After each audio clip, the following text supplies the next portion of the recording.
आज मैं पार्क गया था रनिंग करने। तो पार्क में हम सबको पता रहता है एक पाथ रहता है जिसपे हम रनिंग करते हैं, है ना। और उस पाथ पे मुझे क्या था, क्योंकि वो एक रेक्टेंगुलर, लगभग एक रेक्टेंगुलर शेप में पाथ था उस पार्क का, है ना। तो वो जो पाथ था उसमें पार्क में, उसमें क्या थे, कुछ टर्न्स आ रखे थे। तो मुझे क्या करना था, एक मेंटेन करनी थी अपनी स्पीड रनिंग के टाइम पे, है ना, ताकि क्या रहे, एक मेरा मोशन बराबर बना रहे, है ना, यूनिफॉर्म मोशन बना रहे। लेकिन उस स्पीड को जब मैं मेंटेन कर रहा था ना पार्क में, तो जैसे ही कोई टर्न आया, उस टर्न को लेते समय क्या हो रहा था, मेरी स्पीड कम हो रही थी। फिर जब अगले टर्न पे मैंने अपनी स्पीड को मेंटेन करने की कोशिश करी, तो मुझे और ज्यादा, जब मैं स्ट्रेट पाथ पे भग रहा था ना, स्ट्रेट पाथ पे रनिंग कर रहा था, तो जितनी एनर्जी मुझे तब लगानी पड़ रही थी अपनी स्पीड को मेंटेन करने पे, तो टर्न लेते टाइम मुझे उससे ज्यादा एनर्जी लगानी पड़ी। क्या करने के लिए, टर्न लेते समय अपनी स्पीड को मेंटेन करने के लिए। इसका मतलब क्या हुआ कि मुझे जो है हर बार टर्न लेते टाइम क्या करनी पड़ रही है, अपनी ज्यादा एनर्जी लगानी पड़ रही है उतनी स्पीड को या वेलोसिटी को मेंटेन करने के लिए। तो जो मेरी वेलोसिटी थी वो, अगर मैं और एनर्जी नहीं लगा रहा था, तो हर बार टर्न पे क्या हो रही थी, कम हो रही थी। आप एक्सपीरियंस जरूर करना घर जाके, ठीक है। घर पे अगर हो तो फिर क्या करना, पार्क में जाके एक्सपीरियंस करना, है ना। तो क्या करोगे आप, टर्न लेते टाइम जब भी आप रनिंग करते टाइम जब भी टर्न लोगे, तो आपकी वेलोसिटी क्या हो जाएगी, कम हो जाएगी अपने आप, है ना। कुछ बैलेंस मेंटेन करने के लिए, कुछ उस टर्न की वजह से। तो हम ये नोटिस करते हैं कि जब भी हम क्या लेते हैं, टर्न लेते हैं, तो हमारी वेलोसिटी क्या हो जाती है, चेंज हो जाती है। अब ये देखो, अगर मैं एक ऐसे पाथ में भाग रहा हूँ जो एक ट्रायंगुलर पाथ है, तो उसमें क्या आएगा, 3 बार टर्न आएंगे, है ना। लेकिन अगर एक क्वाड्रिलेटरल पाथ हो मेरा, कोई रेक्टेंगुलर या स्क्वायर कुछ भी, तो उसमें 4 बार मेरे क्या आएंगे, टर्न आएंगे, है ना। स्ट्रेट लाइन पे तो मैं उसी वेलोसिटी से रन कर रहा हूँ, है ना, एक ही डायरेक्शन में, क्योंकि वेलोसिटी क्या होती है, स्पीड विद डायरेक्शन।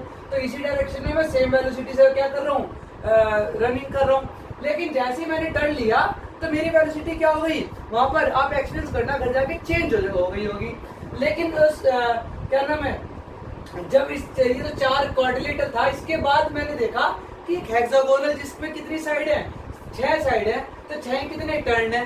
तो एक अगर मैं ऐसे पाथ पर भागूं जिसमें 4 या रनिंग करूं जिसमें 6 टर्न हो, तो उसमें क्या होगा, मुझे 6 बार अपनी वेलोसिटी को क्या करना पड़ेगा, मेंटेन करना पड़ेगा। अब सेम वेलोसिटी को मेंटेन करने के लिए ज्यादा एनर्जी लगानी पड़ेगी। फिर इसी तरह अगर ऑक्टागोनल आ जाए, है ना, 8 साइड हो, तो 8 हिट क्या होंगे, टर्न होंगे। और उसी 8 टर्न में क्या होगा, जो मेरी वेलोसिटी रही होगी उसको मेंटेन करने के लिए क्या करना पड़ रहा होगा मुझे, उस वेलोसिटी को मेंटेन करने के लिए ज्यादा एनर्जी लगानी पड़ रही होगी, क्योंकि हर बार टर्न लेते ही मेरी क्या हो रही है, वेलोसिटी चेंज हो रही है। अब यहाँ तक मेरा ये क्लियर हो गया है, मैंने एक्सपीरियंस कर लिया है कि जितनी बार मैं टर्न ले रहा हूँ किसी भी क्लोज पाथ पे, क्लोज पाथ मतलब कि मैंने जहां से शुरू किया घूम के वहीं आ गया रनिंग करता करता, जहां से शुरू किया घूम के वहीं आ गया रनिंग करता करता, तो एक क्लोज पाथ हो गया ना। फिर ये भी क्लोज पाथ है, ये भी क्लोज पाथ है। तो मैंने देखा कि जितनी बार मैं टर्न ले रहा हूँ उतनी बार क्या हो रही है, मेरी वेलोसिटी चेंज हो रही है। ये मैंने एक्सपीरियंस कर लिया। अब उसके बाद मैंने देखा कि जैसे जैसे नंबर ऑफ साइड बढ़ती जा रही है, नंबर ऑफ टर्न्स बढ़ते जा रहे हैं, तो उतनी बार क्या होती जा रही है, शेप जो चेंज हो रही है ना पाथ की, उसे पार्क जो मेरा पाथ है जिसमें मैं रनिंग कर रहा हूँ, उसकी शेप जाती जा रही है थोड़ा गोलाई की तरफ, है ना, थोड़ा सर्कुलर होती जा रही है, थोड़ा गोल आकार होता जा रहा है। जैसे देखो बिल्कुल शार्प एजेस है ना, 3, यहाँ पे थोड़ा कम शार्प शेप हो गई, थोड़ा गोलाई में आ गया, यहाँ पे थोड़ा और ज्यादा गोलाई में आ गया, 6 साइड होती, 8 साइड होती, थोड़ा और गोलाई में आ गया। इसी तरह अगर 10 साइड हो तो और गोलाई में आ जाएगा, 12 साइड हो तो, 14 साइड हो तो, इसी तरह 100 साइड हो, 100 टर्न हो तो और ज्यादा गोलाई आ जाएगी। इसी तरह अगर इनफाइनाइट मैं कह दूं कि टर्न बढ़ते बढ़ते, ये साइड बढ़ते बढ़ते, अगर मैं कह दूं कि इनफाइनाइट मेरी साइड है, मतलब इनफाइनाइट क्या है, मेरे पॉइंट्स हैं, ये क्या है, पॉइंट ही तो है ये जहां पर टर्न आ रहा है। तो इनफाइनाइट पॉइंट्स हो गए जहां पर मेरे इनफाइनाइट क्या हो रहे हैं, टर्न्स आ रहे हैं। तो वो शेप कैसे बन जाएगी, गोल बनती, गोल आकार में आती आती पूरी तरह क्या बन जाएगी, पूरी तरह एक गोल शेप बन जाएगी। तो इसका मतलब मुझे क्या पता चला कि देखो, जब मैं स्ट्रेट पाथ में रनिंग कर रहा था तो मेरी वेलोसिटी उतनी चल रही थी, लेकिन जैसे मैंने टर्न लिया तो वेलोसिटी चेंज हुई, इसमें 3 बार चेंज हुई मेरी वेलोसिटी, है ना, इसमें 4 बार वेलोसिटी चेंज हुई, इसमें 6 बार वेलोसिटी चेंज हुई, इसमें 8 बार वेलोसिटी चेंज हुई, क्योंकि जितनी बार वेलोसिटी चेंज हो रही मतलब उतनी बार क्या है, टर्न है। और मैंने कहा कि इसी तरह का सर्कल बनते बनते मेरा सर्कल बन जाए पूरी तरह, तो उसमें क्या होगा, इनफाइनाइट टर्न होंगे। तो मैं कह सकता हूँ कि अगर मेरे टर्न इनफाइनाइट है सर्कल के अंदर, तो जो मेरी वेलोसिटी टर्न की वजह से चेंज हो रही थी वो वेलोसिटी सर्कल में इनफाइनाइटली चेंज हो रही होगी। मतलब कि हर मोमेंट पे, हर पॉइंट पे मुझे क्या करनी पड़ रही है, एक टर्न लेना पड़ रहा है। क्या लेना पड़ रहा है, एक टर्न लेना पड़ रहा है, ठीक है, उस शेप को मेंटेन करने के लिए, उस वेलोसिटी को मेंटेन करने के लिए, ठीक है। तो वो कह रहा है जैसे वो टर्न ले रहा है वैसे उसकी क्या हो रही है, वेलोसिटी चेंज हो रही है। तो मैं कह सकता हूँ कि यहाँ पर जो कि मेरे टर्न लेती वेलोसिटी चेंज हो रही थी, टर्न लेने से क्या हो रहा था, डायरेक्शन चेंज हो रही थी। यहाँ पर भी 4 बार टर्न लिए तो 4 बार डायरेक्शन चेंज हुई, यहाँ 6 बार टर्न लिए तो 6 बार डायरेक्शन चेंज हुई, यहाँ 8 बार टर्न लिए तो 8 बार डायरेक्शन चेंज हुई। इसका मतलब क्या हुआ, और यहाँ पर क्या है, इसी तरह मैंने कहा इनफाइनाइट टर्न हो गए, तो इनफाइनाइट डायरेक्शन हो गई। जितनी बार भी मैं सर्कल में घूम रहा हूँ इनफाइनाइट डायरेक्शन में क्या कर रहा हूँ, मैं अपना टर्न ले रहा हूँ, यानी वेलोसिटी को चेंज कर रहा हूँ। तो जितना बार मैं क्या कर रहा हूँ, सर्कल में घूम रहा हूँ जितना, उतना ही मेरा क्या हो रहा है, मेरी डायरेक्शन हर पॉइंट पे क्या हो रही है, चेंज हो रही है। तो मैं अगर इस पॉइंट पर हूँ तो भी मेरी डायरेक्शन चेंज हुई, इस पॉइंट पे हूँ तो भी, इस पॉइंट पे हूँ तो भी। इस चीज को मैं कैसे एक्सपीरियंस कर सकता हूँ, जैसे हम सबने लंगड़ मारा है ना पतंग में, 15 अगस्त आता है, पतंग उड़ाते हैं, हमारी पतंग खत्म हो गई, फिर हम क्या करते हैं, जो भी छत पे आसपास पतंग उड़ रही है हम क्या करते हैं, लंगड़ बनाते हैं। कैसे, एक मंजा लेते हैं, धागा लेते हैं, कोई भी सद्दी वगैरह, उसमें लास्ट में क्या बांध देते हैं, पत्थर बांध देते हैं, फिर हम उसे घुमाते हैं, है ना, घुमाया, और फिर क्या हुआ, जैसे ही कोई पतंग नजदीक आई हमने घुमा के उसे क्या फेंक दिया, उस पतंग के ऊपर फेंक दिया और पतंग खींच ली। तो जो वो मैंने मंजा घुमाया, जो सद्दी या कोई वो धागा था जो घुमाया पत्थर बांध के, उसमें क्या हुआ, वो गोल गोल घूम रहा था, है ना। लेकिन जैसे ही मैंने उसे किसी पॉइंट पे छोड़ा, जैसे ही मैंने उसे अपने हाथ से छोड़ा, वो जिस डायरेक्शन में पत्थर था उसी डायरेक्शन में सीधा चला गया। जब तक मैंने पकड़ रखा था तब तक वो गोल घूम रहा था, गोल घूम रहा था। इसका मतलब क्या है, उसका हर बार क्या हो रहा था, टर्न आ रहा था, हर पॉइंट पे एक टर्न आ रहा था, हर पॉइंट पे एक डायरेक्शन चेंज हो रही थी, और हर पॉइंट पे क्या हो रही थी, इसी वजह से वेलोसिटी चेंज हो रही थी। लेकिन जिस पॉइंट पे मैंने उसे छोड़ दिया उसी पॉइंट पे वो पत्थर क्या चला गया, सीधा चला गया। अगर मैंने इधर छोड़ा तो इधर चला जाएगा, अगर मैंने घुमाते घुमाते यहाँ जब पत्थर ऊपर आ गया था तो यहाँ अगर मैं पत्थर छोड़ूंगा तो कहाँ जाएगा, इधर चला जाएगा। अगर मैंने पत्थर घुमाते घुमाते यहाँ छोड़ा तो वो ऐसे आ रहा था, तो जैसे मैंने पत्थर छोड़ा वो नीचे चला जाएगा, है ना। इसका मतलब क्या हुआ कि जहाँ जिस पॉइंट पे मैंने पत्थर को छोड़ा वो उसी डायरेक्शन में चला गया। इसका मतलब क्या कि हर पॉइंट पे उसकी एक अलग डायरेक्शन थी सर्कल में घूमते हुए। तो सर्कल में कोई भी अगर ऑब्जेक्ट घूम रहा है, कोई भी ऑब्जेक्ट अगर सर्कल में घूम रहा है तो हर पॉइंट पे क्या है, उसकी डायरेक्शन अलग है ना। इतना मेरा अब तक क्लियर हो गया वो या नहीं, बताओ। तो अगर मेरा ये क्लियर हो गया कि हर पॉइंट पर डायरेक्शन अलग है, तो सर्कल पर घूमते समय हर पॉइंट पे मेरी क्या हो रही है, डायरेक्शन चेंज हो रही है। और वेलोसिटी कैसे चेंज होती है, बताओ। वेलोसिटी हमने कहा था क्या थी, एक वेक्टर क्वांटिटी थी। वेलोसिटी क्या चेंज होगी, अगर वेलोसिटी चेंज हुई तो क्या आएगा, उसमें हम कह देते हैं एक्सेलरेशन आ गया। और जो एक्सेलरेशन आ रहा है वो कह रहे हैं वेलोसिटी चेंज की वजह से आ रहा है ना। और जो वेलोसिटी है वो किस वजह से चेंज होती है, या तो स्पीड कम ज्यादा हो जाए, है ना, या तो क्या हो जाए, उसकी स्पीड कम ज्यादा हो जाए, या फिर क्या चेंज हो जाए, डायरेक्शन चेंज हो जाए, है ना। तो ये कह रहा है कि वेलोसिटी क्या थी, स्पीड विद डायरेक्शन थी ना। तो हमने कहा कि वेलोसिटी में चेंज तब आएगा जब या तो उसका मैग्नीट्यूड, उसका न्यूमेरिकल वैल्यू चेंज हो जाए, या फिर उसका क्या चेंज हो जाए, उसकी डायरेक्शन चेंज हो जाए। किसकी, वेलोसिटी की। तो अगर वेलोसिटी की या तो डायरेक्शन चेंज हो जाए, या उसका न्यूमेरिकल वैल्यू नहीं मैग्नीट्यूड चेंज हो जाए, या फिर दोनों ही चेंज हो जाए, हम उसे कह देते हैं कि क्या हुआ है, वेलोसिटी में चेंज आया। तो ये कह रहा है कि हर पॉइंट पे अगर डायरेक्शन में चेंज आ रहा है तो हर पॉइंट पे वेलोसिटी क्या हो रही है, मेरी चेंज हो रही है। और अगर हर पॉइंट पे वेलोसिटी चेंज हो रही है, और वेलोसिटी चेंज होने को मैं क्या कह देता हूँ कि एक्सेलरेशन हो रहा है, तो इसका मतलब क्या हुआ, हर पॉइंट पे मैं क्या कर रहा हूँ, उस ऑब्जेक्ट पे एक्सेलरेशन लगा रहा हूँ। लगाया या नहीं लगाया, क्लियर हुआ नहीं, बताओ मुझे। अगर मैंने हर पॉइंट पे एक्सेलरेशन लगाया है, इसका मतलब क्या हुआ है, मैं सर्कल पे घूमते टाइम हर पॉइंट पे ऑब्जेक्ट को क्या कर रहा हूँ, एक्सेलरेशन दे रहा हूँ। एक एक्सेलरेशन उस ऑब्जेक्ट को मिल रहा है, और अगर हर पॉइंट पे ऑब्जेक्ट का एक्सेलरेशन मिल रहा है और बराबर वेलोसिटी को मैं क्या कर रहा हूँ, मेंटेन कर रहा हूँ घूमते टाइम। तो बराबर वेलोसिटी को मेंटेन करने का मतलब क्या है कि बराबर मैं क्या कर रहा हूँ, उसको एक्सेलरेशन दे रहा हूँ हर पॉइंट पे। हर पॉइंट पे अगर बराबर सेम एक्सेलरेशन दे रहा हूँ, और उस सेम को हम क्या बोलते हैं, यहाँ पे यूनिफॉर्म बोल देते हैं। तो मैं कह सकता हूँ कि हर पॉइंट पर यूनिफॉर्म एक्सेलरेशन मिल रहा है उस ऑब्जेक्ट को। यहाँ तक पहुंचे या नहीं पहुंचे?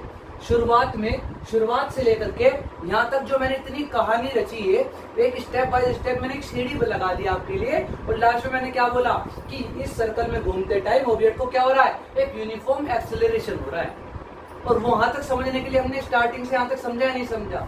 अगर हमने समझ लिया तो हमें ये समझ आ गया कि जब भी कोई सर्कल में घूम रहा होता, कोई भी ऑब्जेक्ट मोशन कर रहा है, तो वो क्या कर रहा है, यूनिफॉर्म सर्कुलर मोशन अगर कर रहा है तो उसका मतलब क्या होगा कि उसकी जो एक्सेलरेशन है वो हर बार सेम हो रही है, हर बार सेम एक्सेलरेशन मिल रही है उसको, यानी कि हर बार सेम अमाउंट में उसकी वेलोसिटी क्या हो रही है, बढ़ रही है या चेंज हो रही है ना। सेम अमाउंट में वेलोसिटी क्या हो रही है, चेंज हो रही है। और अगर सेम वेलोसिटी सेम है पूरे टाइम सर्कुलर पाथ पे, और एक्सेलरेशन भी मिल रहा है, यानी कि वेलोसिटी चेंज भी हो रही है, तो वेलोसिटी चेंज किसकी वजह से हो रही होगी, डायरेक्शन की वजह से।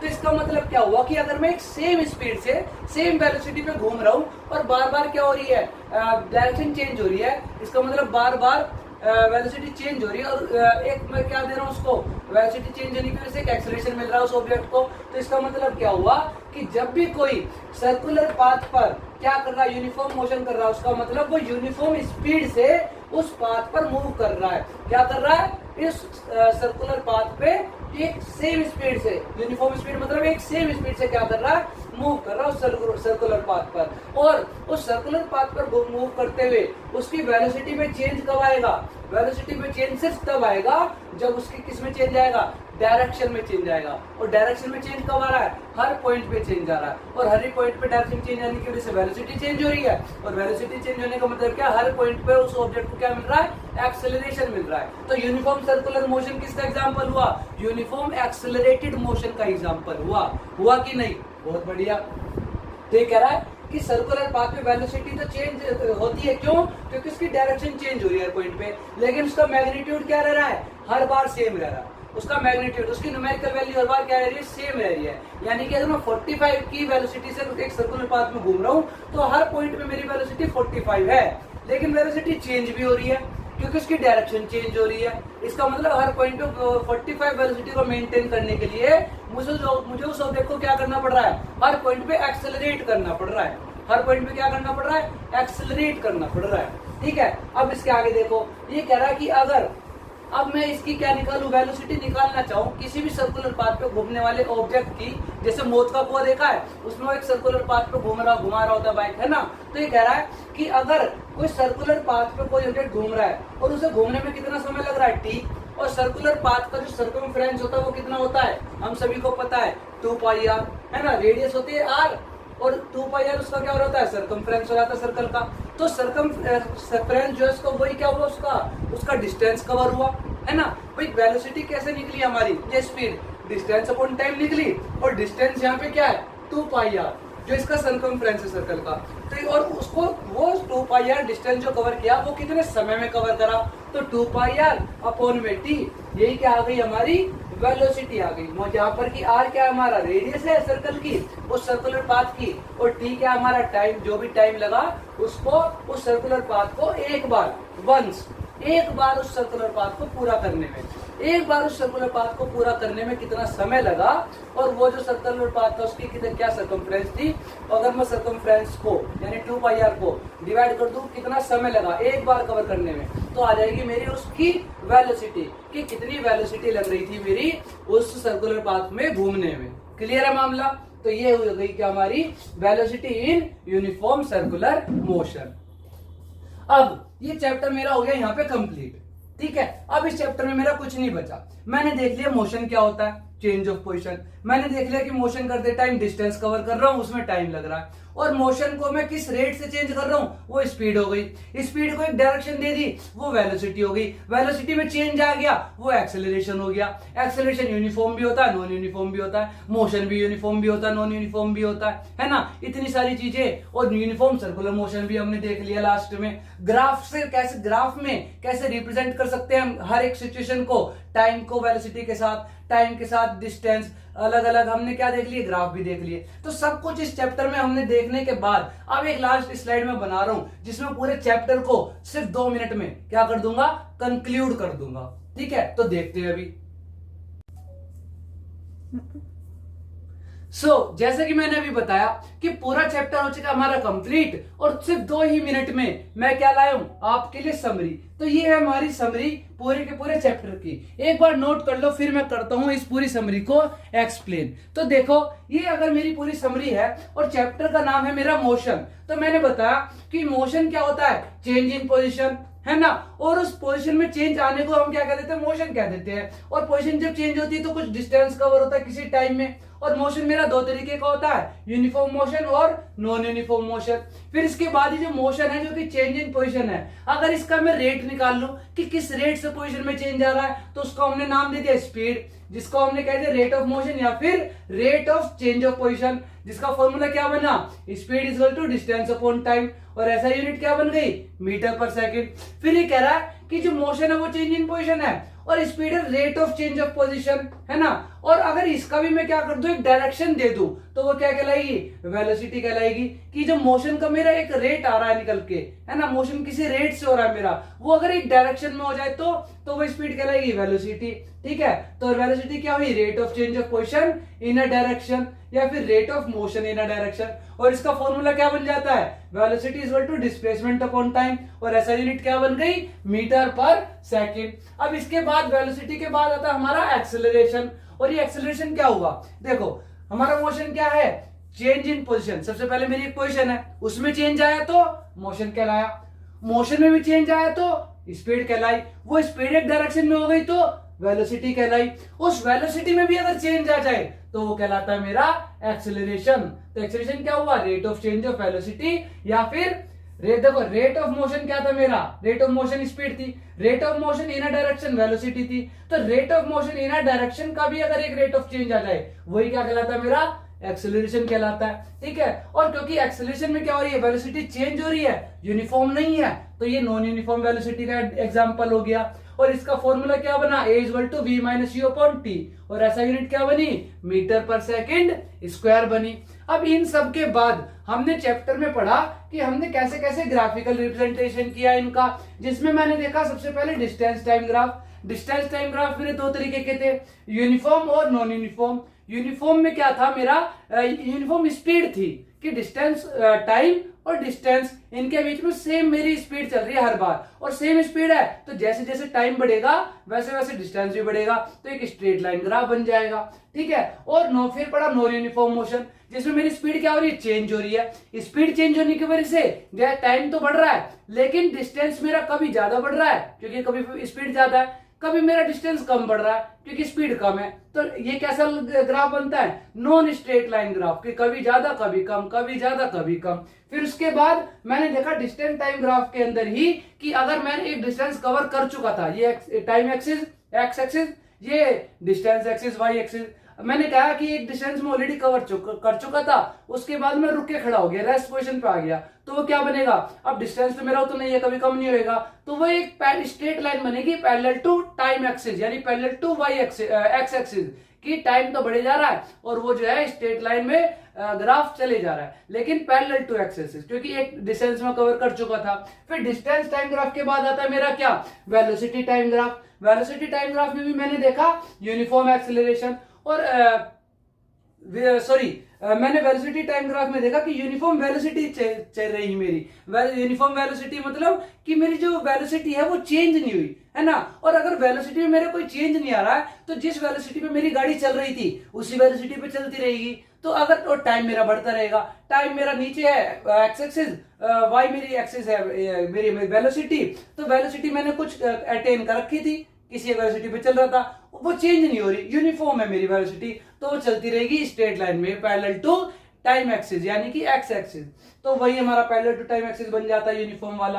अब ये कह रहा है जो वेलोसिटी टाइम ग्राफ में नॉन यूनिफॉर्म मेरा ग्राफ है उसी को हम क्या कह देते हैं, उसमें भी तीन पार्ट मैंने देखे कि एक तो नॉन यूनिफॉर्म वेलोसिटी का मतलब क्या हुआ कि मेरी वेलोसिटी में चेंज आ रहा है, और वेलोसिटी में चेंज आने को मैं क्या कह देता हूँ, एक्सेलरेशन कह देता हूँ। तो अगर मेरी वेलोसिटी में कांस्टेंट चेंज आए, कांस्टेंट इंक्रीज होती जाए मेरी वेलोसिटी, उसका मतलब को क्या हुआ, यूनिफॉर्म एक्सेलरेशन। तो वो भी क्या बनता है, एक स्ट्रेट लाइन ग्राफ बन जाता है, ठीक है, इस वाले की तरह, है ना। तो क्यों, क्योंकि टाइम तो बढ़ रहा है और साथ साथ वेलोसिटी भी मेरी बढ़ती जा रही है, क्योंकि कांस्टेंट एक्सेलरेशन मिल रहा, तो वो स्ट्रेट लाइन ग्राफ बन जाएगा। फिर उसके बाद ये कह रहा दूसरी कंडीशन थी नॉन यूनिफॉर्म एक्सेलरेशन, यानी कि कभी मेरी जो एक्सेलरेशन है वो भी कम ज्यादा हो रहा है, यानी कभी वेलोसिटी बढ़ रही है कभी वेलोसिटी घट रही है। तो कभी वेलोसिटी बढ़ी कभी घटी, टाइम तो बढ़ रहा है, जो मेरी वेलोसिटी है वो कभी बढ़ रही है कभी घट रही है, कभी बढ़ रही है कभी घट रही है, वो यहां पे देखने को मिला। फिर मैंने देखा तीसरा केस डी एक्सेलरेशन या फिर रिटार्डेशन, और इसका मतलब क्या होता है, नेगेटिव एक्सेलरेशन यानी कि वेलोसिटी का घटना। तो मेरा ये वाई एक्सिस थी, ये एक्स एक्सिस थी, इसमें एक वेलोसिटी से मेरी गाड़ी चल रही थी और जैसे ब्रेक लगाए मेरी वेलोसिटी घटना शुरू हो गई, रिटार्डेशन होना मेरा व्हीकल में शुरू हो गया, कार में, ऑब्जेक्ट में, किसी में भी। फिर मैंने इनके बाद देखा equations of motion. Equation of motion मेरी तीन होती है, इनकी डेरिवेशन सिलेबस से हट चुकी है, तो डायरेक्ट हम क्या करते हैं, ये तीन इक्वेशन, ये तीन फॉर्मूला याद करते हैं, इनसे न्यूमेरिकल सोल्व करते हैं, जो कि हमने किए थे। फिर उसके बाद हमारा इस चैप्टर में हमने लास्ट टॉपिक पढ़ा uniform circular motion. Uniform circular motion मतलब कि हर पॉइंट पे मेरी डायरेक्शन चेंज हो रही है, जिस वजह से हर पॉइंट पे मेरी वेलोसिटी क्या हो रही है, चेंज हो रही है। और वेलोसिटी चेंज हो रही है इसका मतलब क्या मिल रहा है, मेरे किसी भी ऑब्जेक्ट को सर्कुलर मोशन में एक्सेलरेशन मिल रहा है, और सेम वेलोसिटी चल रही है हर बार, इसका मतलब सेम एक्सेलरेशन मिल रहा है मेरी गाड़ी को, है ना, उस सर्कुलर मोशन में। तो ये यूनिफॉर्म सर्कुलर मोशन पढ़ा हमने, जो कि एक यूनिफॉर्म एक्सेलरेटेड मोशन का भी एग्जांपल हो गया, और यही हमारा चैप्टर कंप्लीट हो गया। अब ये तो थी हमारी इस चैप्टर की शॉर्ट समरी।